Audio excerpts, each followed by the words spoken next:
Você gosta de séries? Netflix? Dorama? Gosta de dorama? Por que as pessoas gostam de séries, doramas e outras coisas, mais novela? Né? Tem gente que gosta de novela. Por quê? Por causa do seu enredo, por causa da história, dos tramas, do drama, de cada uma dessas histórias que nos prendem a atenção. Do contrário, não existiriam. Mas há uma certa magia, algo maravilhoso, gostoso da gente ver, entender sagas, histórias e tudo mais. E nós vamos dar início a uma série de sermões, que tem todos os ingredientes para uma série muito assistida em Netflix, ou um dorama também, muito cobiçado aí para a gente assistir. Nesta novela, nesta série, neste dorama do livro de Ruth, nós temos funerais, temos encontros, desencontros, temos alegrias, dores, um amor impossível e um final espetacular. Eu não perderia essa série. Eu colocaria lá para assistir e aprender mais e mais. E é um convite para que nesse mês você leia e releia o livro de Ruth, pois nós vamos expor aqui o livro de Ruth, capítulo por capítulo, para que nós possamos saber o que Deus fala ao nosso coração, o que Deus nos ensina através da sua palavra. Por isso, esteja conosco nesse tempo aí de Ruth, da amargura à graça, que nós possamos viver, compreender, entender o que o Senhor nos ensina. Vamos ler aqui o capítulo 1, e o capítulo 1, em partes nós vamos ler o capítulo 1, tá bom? Cada ponto que eu vou ministrar, eu vou estar falando com vocês sobre esse livro, mas presta atenção aqui. Há livros na Bíblia que começam com manifestações extraordinárias de Deus. Alguns começam com milagres, outros começam com visões, com revelações. Em Ruth não há nada disso. Não há anjo descendo, não há milagres, não há teofanias, manifestações extraordinárias. Tudo acontece no ordinário da vida de cada um dos personagens. Aqui não há nenhum profeta, não há nenhum juiz anunciando alguma coisa aqui no livro de Ruth. O livro de Ruth, então, é o evangelho da providência silenciosa de Deus. A boa nova, a boa notícia da providência silenciosa de Deus. Esse livro nos ensina que Deus trabalha quando ninguém percebe. Deus age de maneira que ninguém está atento. Mas em todos os momentos, em cada passo, nós vemos a mão providencial de Deus conduzindo e dirigindo o nosso destino. Aqui nesse livro, que a graça começa quando tudo está perdido, mostra que a redenção nasce de algo improvável, de uma crise, de uma luta, de uma fome. E o livro de Ruth está bem localizado entre o livro de Juízes e o livro dos Reis. O caos do livro de Juízes e a prosperidade do livro de Samuel e Reis, que começa a contar a história dos reis de Israel. E providencialmente está aqui o livro de Ruth, que faz essa transição. E é interessante, se você olhar o final do capítulo de Juízes, o último versículo vai dizer, naquela época, não havia rei em Israel, cada um fazia o que era certo aos seus próprios olhos. No português mais aqui conhecido de nós, cada um fazia o que dava na telha. Cada um fazia segundo a sua vontade, segundo o seu querer. Assim termina o livro de Juízes. O livro de Juízes mostra como que o povo tinha se distanciado de Deus, não obedeceu os mandamentos do Senhor, aquilo que Deus tinha dito: se vocês andarem nos meus caminhos, eu vou abençoar, eu vou prosperar, eu vou cuidar de vocês, vocês serão o meu povo, e eu serei o seu Deus. Mas se vocês se desviarem, a minha mão estará sobre vocês. Vocês vão passar fome, vocês vão passar dificuldade, vocês vão ser roubados, espoliados, invadidos. E é isso que acontece no livro de Juízes. É um livro de altos e baixos. Quando o povo abandona o Senhor, eles estão lá embaixo, na miséria. Aí eles se arrependem, pedem perdão ao Senhor, misericórdia ao Senhor, e o Senhor levanta um juiz, e liberta o povo, e o povo começa a plantar, o povo começa a prosperar, o povo começa a se enriquecer, e se esquece do Senhor. E esquecendo do Senhor, Deus envia uma outra nação para invadir, para entrar ali em Israel, destruir a colheita. E aí eles estão lá para baixo, e eles clamam de novo: Senhor, tem misericórdia de nós, fizemos o que era mal perante os teus olhos. Aí Deus levanta mais um juiz, e nós vemos no livro de Juízes isso. Conhecemos alguns dos juízes que Deus levantou, algum desses que vieram libertar o povo. Otoniel foi o primeiro. Nós temos ali Gideão, Débora, uma grande juíza. Nós vemos também Sansão. Quem não conhece a história de Sansão, para libertar o povo dos filisteus? E aqui no final do livro fala que cada um fazia o que era bom, o que era reto aos seus próprios olhos. E o contexto, o capítulo 1, versículo 1 do livro de Ruth começa: nos dias em que julgavam os juízes, houve fome na terra. Está vendo como que tem essa conexão?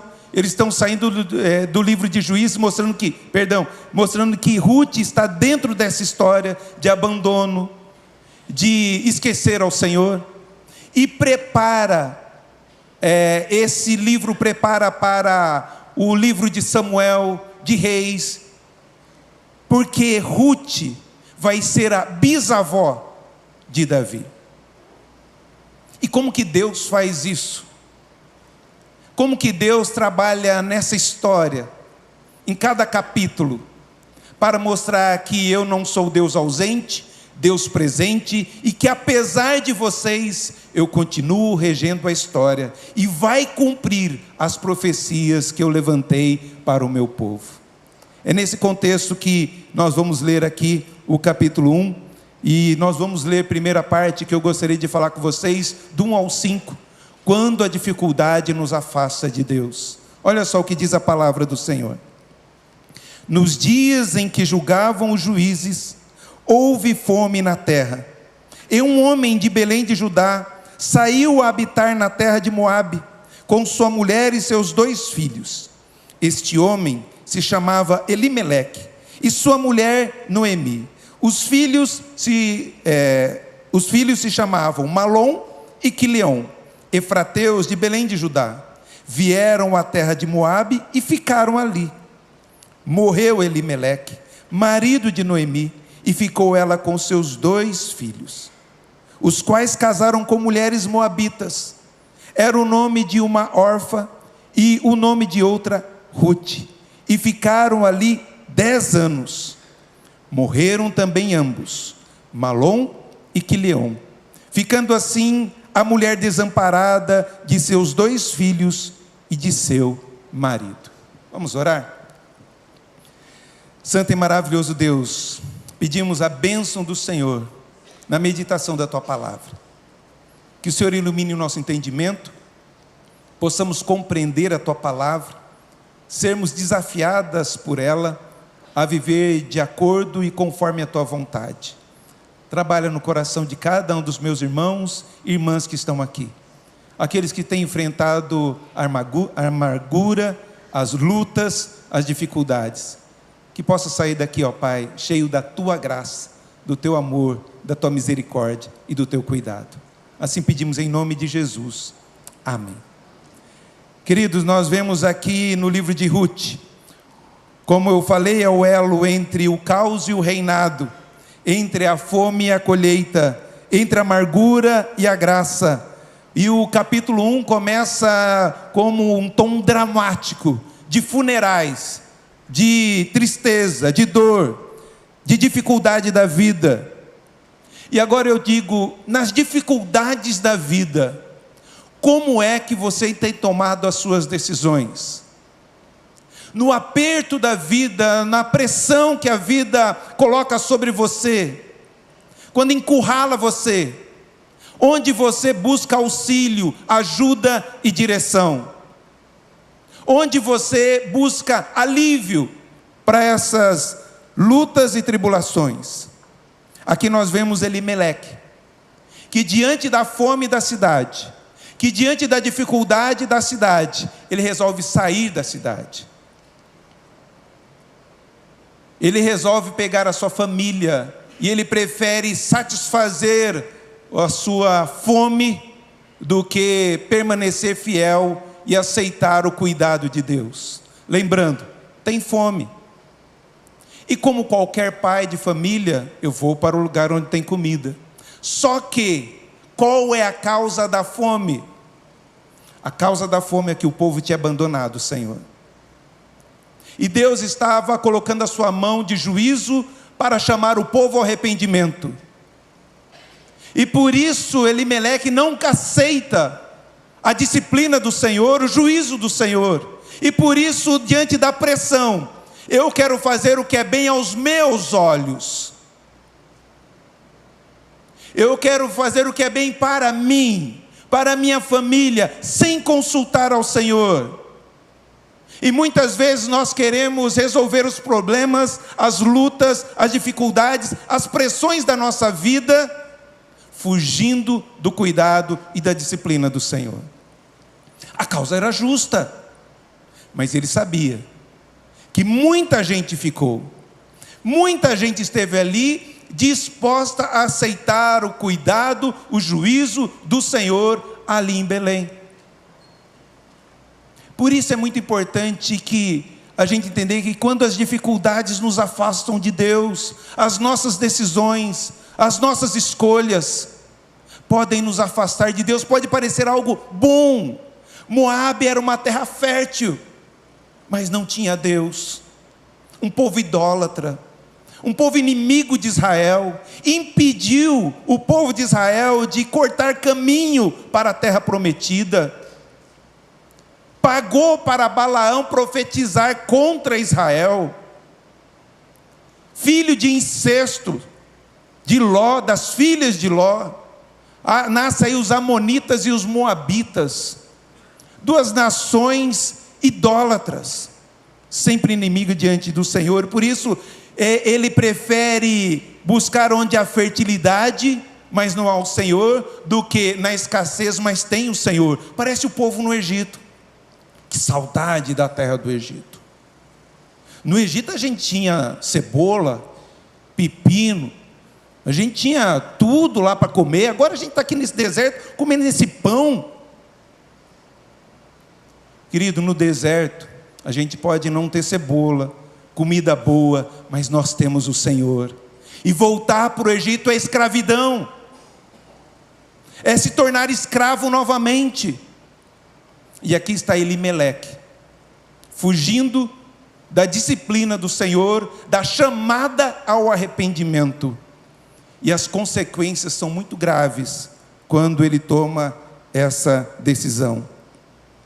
Elimeleque, em vez de permanecer na cidade e se submeter à disciplina de Deus, resolve sair de Judá para residir na terra de Moabe. A conclusão que se chega, que nós compreendemos aqui, que ele estava tentando fugir da disciplina do Senhor, do cuidado do Senhor. O texto não condena ele explicitamente. Ele age como pai, como muitos pais, tentando proteger a sua família. Mas decisões tomadas sob pressão podem nos conduzir para longe da dependência do Senhor. Por isso, muito cuidado com as suas decisões na hora da pressão. Aqui ele vai para fugir da presença do Senhor para a terra estrangeira, e as consequências são graves. E é interessante quando a gente começa a olhar os nomes. Você vê os nomes, parece que é só nomes aleatórios, mas para o judeu, o nome não é colocado porque acha bonito, mas o nome é colocado de acordo com as circunstâncias que eles estão vivendo. E aqui nós vemos alguns nomes, né? Nós vemos aqui Belém, nós vemos aqui Elimeleque, Noemi, Malom, Quileon, nós vemos Orfa, nós vemos Ruth. Parecem nomes qualquer, mas não, mas quem escreve, ele está pensando, ele está declarando algo, o cuidado de Deus, o agir de Deus, através desses nomes também, que Deus nos fala e Deus nos ensina. E o que significa cada um desses nomes? Eles saem de Belém. Belém é a casa do pão. Belém, Bet-Lehem, significa casa do pão. E faltou pão na casa do pão. Por isso eles saem, eles estão com fome na casa do pão. Eles estão com o Deus que proveu o pão, não está dando pão. E Elimeleque significa meu Deus é rei. Na casa de pão falta pão, e meu Deus é rei, foge da cidade, sai da cidade, com a sua esposa, doçura, agradável, é o nome de Noemi, com 2 filhos, que nome estranhos de filhos. Nós vemos aí, que Noemi é agradável, e ficou aí faltando pedaço, hein? Acho que esse PowerPoint aí está baixado em outra coisa. Tem Malom, que significa doença, enfermidade. Colocaria o nome do seu filho de Malom. Ou Quileon, né? Definhamento. Definhamento. Aquilo que está acabando. E esses 2 se casam com as moabitas, Orfa e também Ruth. Orfa significa nuca ou dar as costas. E Ruth significa amiga, amizade. E tem tudo a ver com a nossa história, com esse enredo todo. Voltando lá, nós vemos que faltou pão na casa de pão. Meu Deus que é rei abandona a cidade, junto com a doçura, mas tem junto deles a enfermidade e o definhamento. Meu Deus é rei, morre. Meu Deus que é rei, morre, e fico com a doença e o definhamento. Mas eles se casam com mulheres moabitas, e esses 2 morrem, e a agradável, a doçura, fica sozinha, e ela agora não quer mais ser chamado de agradável ou doçura, mas ela quer ser chamado de Mara, amarga. Olha aí no versículo de número, cadê aqui? No final do capítulo aqui, quando ela chega, versículo 20. Porém ela lhes disse: não me chameis Noemi, agradável, doce, chamai-me Mara, porque grande amargura me tem dado o Todo-Poderoso. Nós vemos aqui que ela fica só com as suas 2 noras. Uma nora permanece com ela, Ruth, amiga, amizade, leal. Mas Orfa dá as costas e volta para sua terra, para os seus deuses. Não é por acaso isso, queridos. Deus está contando uma história, que apesar das lutas, Deus se faz presente. Apesar do luto, Deus é Deus presente. Deus com Noemi. Eles vão para Moabe. Moabe representa a segurança aparente, representa uma solução prática, mas também representa a distância da promessa do cuidado do Senhor. Os nomes da história não estão ali por acaso, é providência de Deus. Ela nos ensina que a crise pode nos levar para longe, quando buscamos segurança, sem considerar a profundidade da aliança de Deus e o cuidado de Deus. Uma decisão legítima de Elimeleque. Ele podia ter todas as razões para dizer: olha, está vendo, eu tenho que cuidar da minha família, eu tenho que cuidar da minha casa. E ele conhecia as histórias da promessa de Deus. Provavelmente para passar ali, de sair de Belém para Moabe, eles tinham que atravessar o Rio Jordão. E ele sabe que no Rio Jordão, Deus parou o rio para o povo atravessar com Josué. Eles passam por Jericó. Ali tem as ruínas de Jericó, que apesar de não ser um povo bélico, Deus derrotou Jericó. Elimeleque sabia das histórias de provisão, de cuidado, de Deus presente na vida do seu povo. Mas mesmo assim abandona o Senhor. E as consequências são terríveis. Ele morre, seus filhos morrem, e Noemi fica ali sozinha. Quando as circunstâncias são desfavoráveis, quem determina o seu caminho? Quando a crise econômica vem, a vida aperta, onde você busca alívio? Você corre para o álcool? Você corre para o shopping? Você corre para jogo de essas bets? Você corre para a pornografia, para o pote de chocolate, sorvete de chocolate?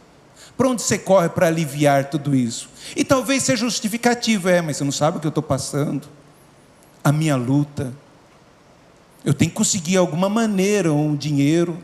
Quando você vê os seus amigos sendo promovidos, galgando grandes escadas aí do sucesso, e você zeloso, não entrando nas falcatruas, está ali deixando para trás, enquanto eles roubando, montando esquema ali ou outra colar e prosperando. Talvez você pode dizer: mas eu posso fazer isso também. Deus vai compreender, né? Queridos, compare Elimeleque com o Senhor Jesus no deserto, na hora da fome. Você acha que o diabo não foi esperto e 40 dias de jejum, quando ele sentiu fome, é justo transformar essas pedras em pães? Todo mundo vai compreender, vai ser razoável, é fome, é justificável. Vai lá, come, transforma, é fácil. O Senhor é Deus, não é? Então transforma essas pedras em pães. Jesus não cede. Jesus cumpre o propósito. Jesus continua no seu jejum. Ele passa pela prova. E quando ele passa pela prova, os anjos vêm e o servem. Mas era justificável. Qual a diferença sua para o Senhor Jesus? Cuidado, queridos. Não é o que o diabo quer e diz para a gente, quando a coisa aperta, há um lugar melhor, mais fácil. Vai lá, todo mundo faz. Mas o que a mamãe fala? Você não é todo mundo. Deus não está resolvendo. Vai lá, resolve você. Vai você. Alguns jovens querem fazer trabalho missionário, né? Namorar menino que não é da igreja. Não, pastor, fala de Jesus para ela. Sei. Sabe onde vai dar isso, né? Sabe o caminho. Nas dificuldades da vida, como você tem tomado as suas decisões. Que Deus tenha misericórdia de nós, queridos. Que não sejamos como Elimeleque. Fugir, ainda que seja do juízo de Deus. Fugir, ainda que tenha fome. Eu ouvi certo pastor dizendo que foi ligar, e isso acontece muito com a gente, com nós pastores: pastor, tem alguma igreja na cidade tal? Porque eu consegui um trabalho lá. Aí a gente ligou: pastor, fulano, tem alguma igreja na região tal? Por que a gente não faz ao contrário? Antes de eu buscar o emprego, tem igreja lá? A gente quer buscar o emprego primeiro, para depois saber se Deus está ali. Muito cuidado com isso, querido. Passei na faculdade e tal. Que maravilha, os pais aplaudem. Tem igreja séria lá? Antes de passar, eu vou prestar o concurso, vou prestar o vestibular. Ali tem lugar onde eu posso adorar ao Senhor? Aí fica a dificuldade, né? Não tem igreja. Abandona o Senhor por causa das nossas decisões que nos afastam de Deus. E Deus tem misericórdia de nós, mas a história não termina aqui. O texto continua. E tem uma nova história aqui para contar. Quando Deus se aproxima com graça. Nós distanciamos por causa das nossas decisões, mas Deus se aproxima com graça. Vamos ler os versículos de 6 a 18? Acompanhe aí essa leitura. Então se dispôs ela com as suas noras e voltou da terra de Moabe, porquanto nesta ouviu que o Senhor se lembrara do seu povo, dando-lhe pão.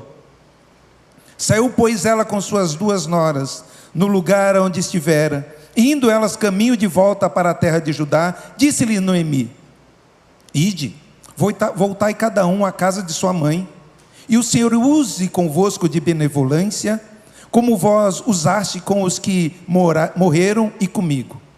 O Senhor vos dê que sejais felizes, cada uma em casa do seu marido.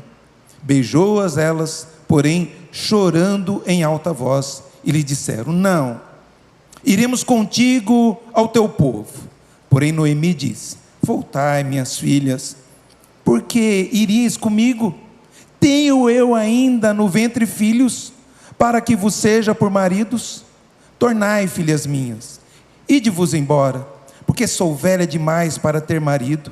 Ainda quando eu dissesse, tenho esperança, ou ainda que esta noite tivesse marido e houvesse filhos, esperá-lo-eis até que viesse a ser grandes?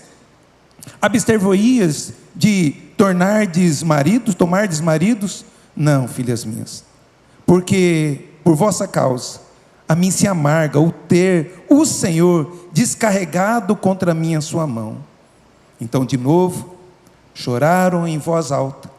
Orfa, com um beijo, se despediu de sua sogra, porém Rute se apegou a ela. Disse Noemi: Eis que a tua cunhada voltou ao seu povo e os seus deuses, também tu volta após a tua cunhada. Disse porém Rute: Não me instes para que te deixe e me obrigue a não seguir-te, porque aonde quer que fores, irei eu, e onde quer que pousares, ali pousarei eu. O teu povo é o meu povo, o teu Deus é o meu Deus. Onde quer que morreres, morrerei eu, e aí serei sepultado. Faça-me o Senhor o que bem lhe aprouver, se outra coisa que não seja a morte me separar de ti. Vendo, pois, Noemi que de todo estava resolvido acompanhá-la, deixou de insistir com ela.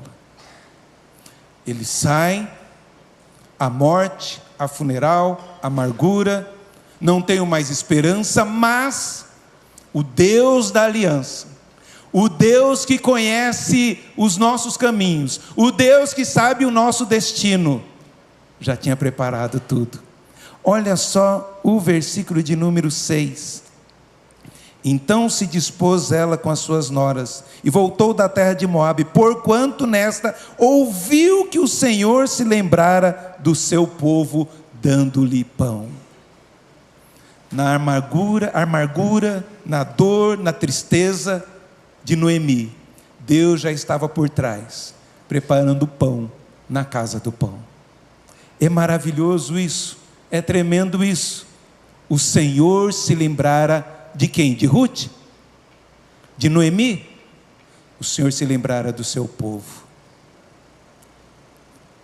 Saiba, querido, que enquanto suas lágrimas brotam, o Senhor está preparando o recurso.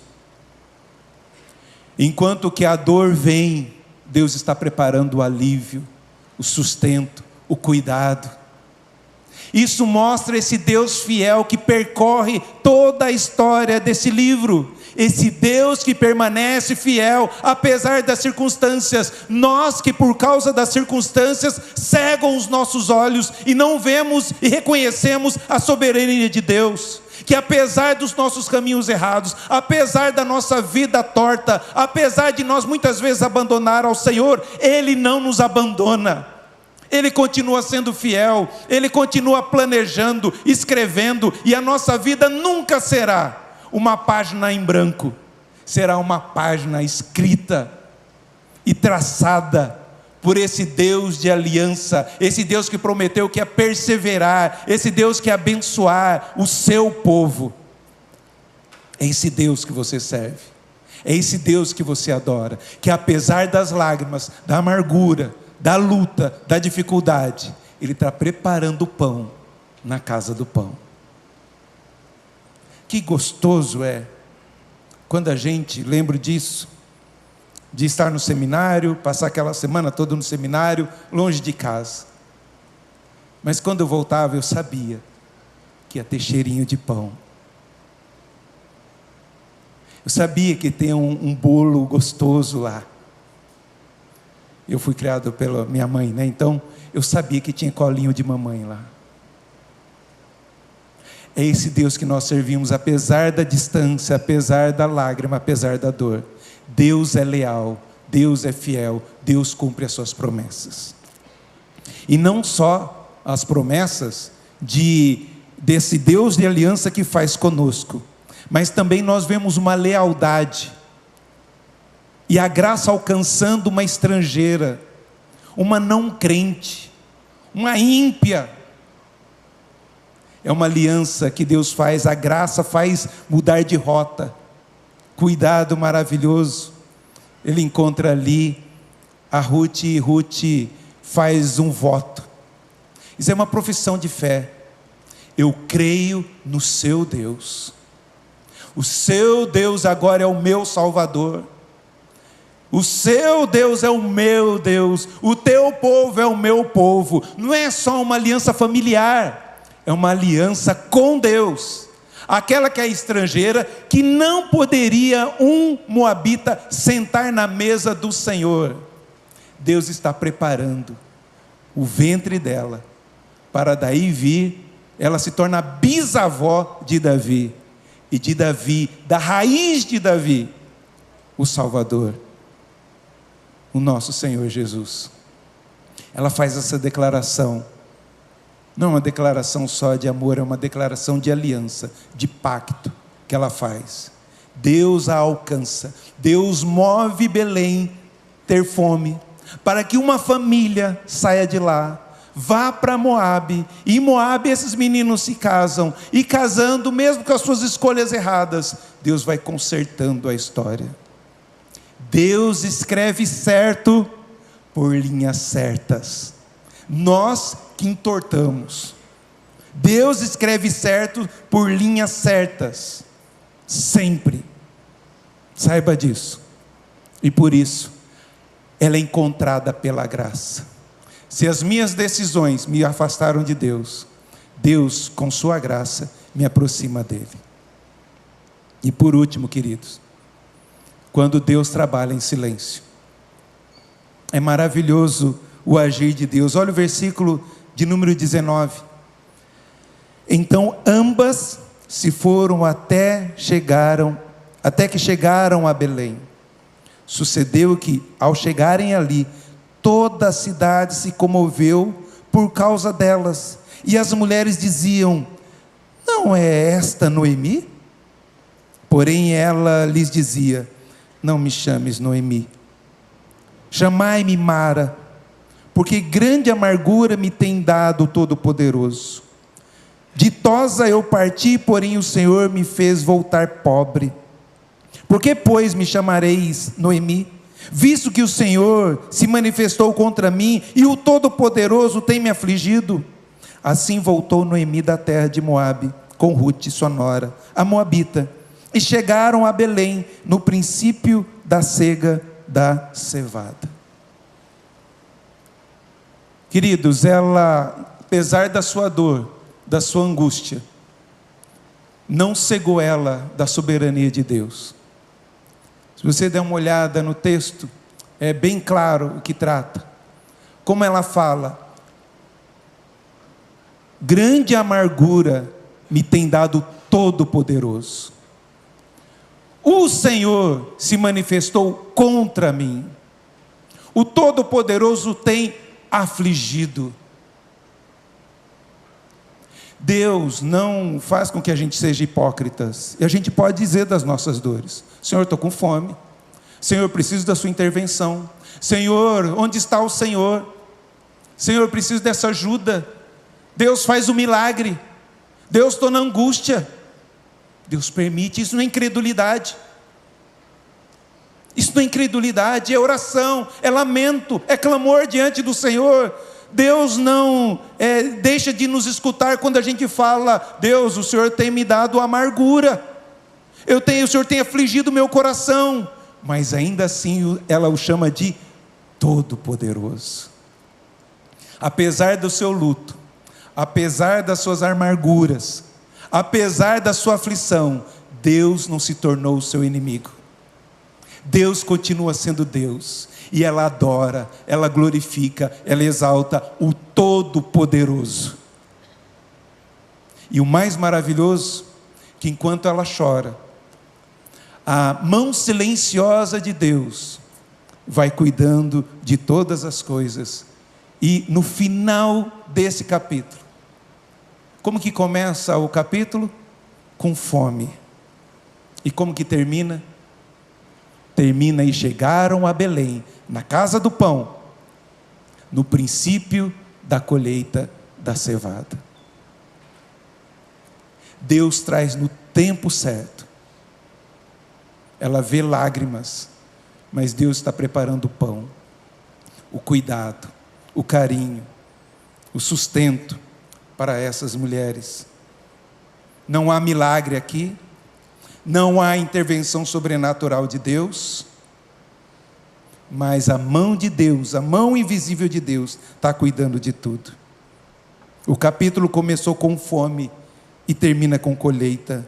A mensagem final é de conforto, mesmo em períodos de fome espiritual, luto, perdas, angústias. Deus continua presente, conduzindo a história, conduzindo os seus filhos para um propósito maior, mesmo quando não sabemos onde vamos chegar.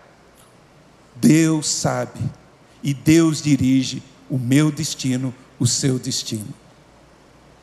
Quantas lágrimas ainda eu tenho que derramar, mas em todas elas, eu sei que o Senhor vai estar comigo.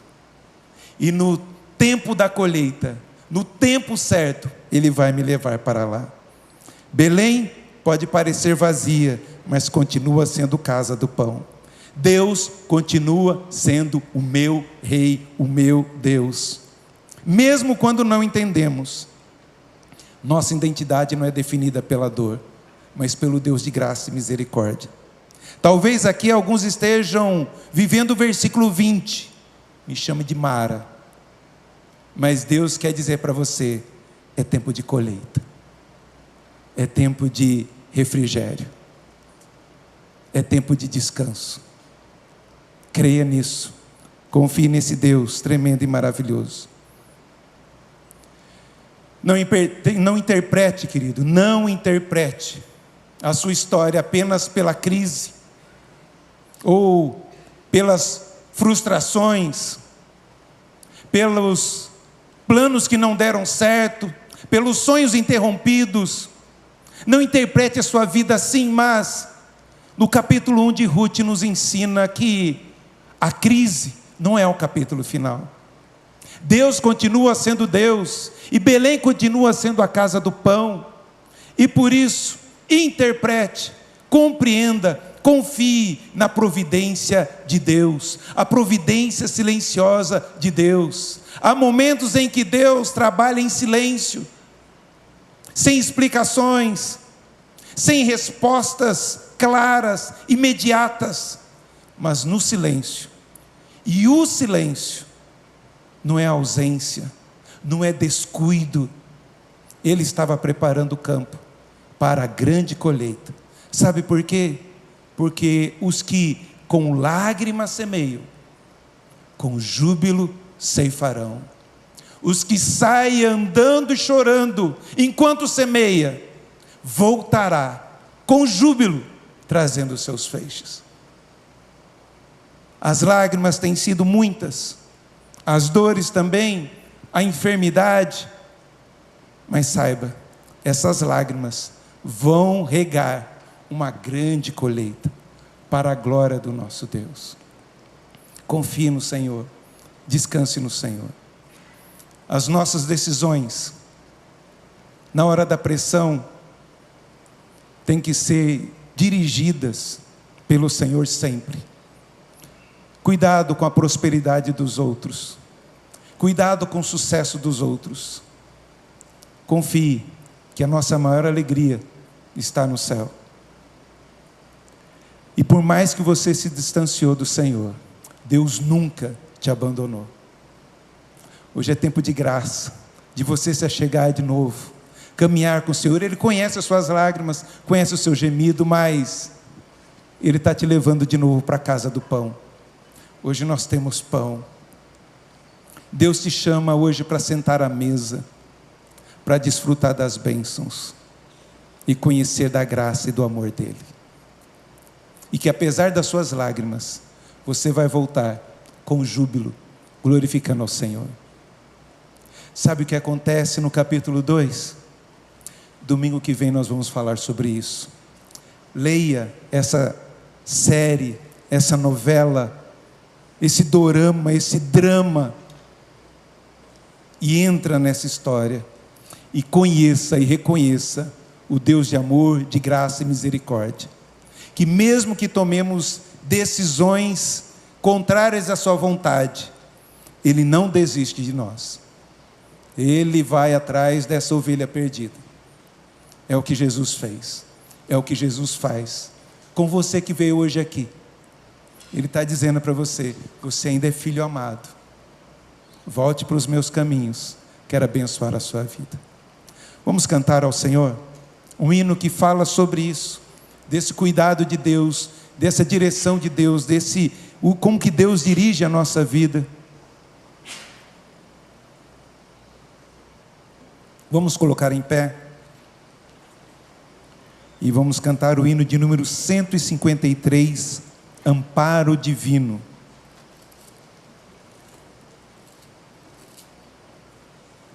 Olha como Deus dirige o nosso destino. Com tua mão, segura bem a minha, pois eu tão frágil sou, ó Salvador, que não me atrevo a dar jamais um passo sem teu amparo, Cristo, meu Senhor.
Você viu que ele pede para que Deus segure a nossa mão.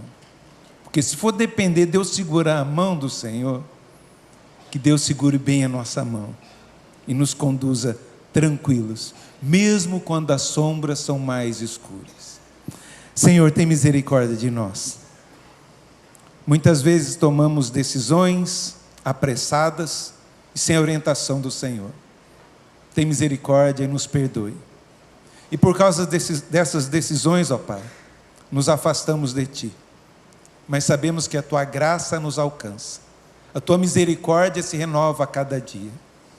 E pedimos, ó Pai, que mesmo no Teu silêncio, que a nossa fé não seja roubada, que a gente continue a confiar e descansar no Deus Todo-Poderoso, que apesar das lutas e das lágrimas, trabalha em nosso favor. Console o nosso coração com essa palavra, ó Pai, assim como o Senhor consolou e trabalhou no coração de Ruth e de Noemi. E que nós, ó Pai, apesar das lágrimas, possamos voltar com alegria, trazendo os feixes diante do Senhor. Em nome de Jesus oramos. Amém.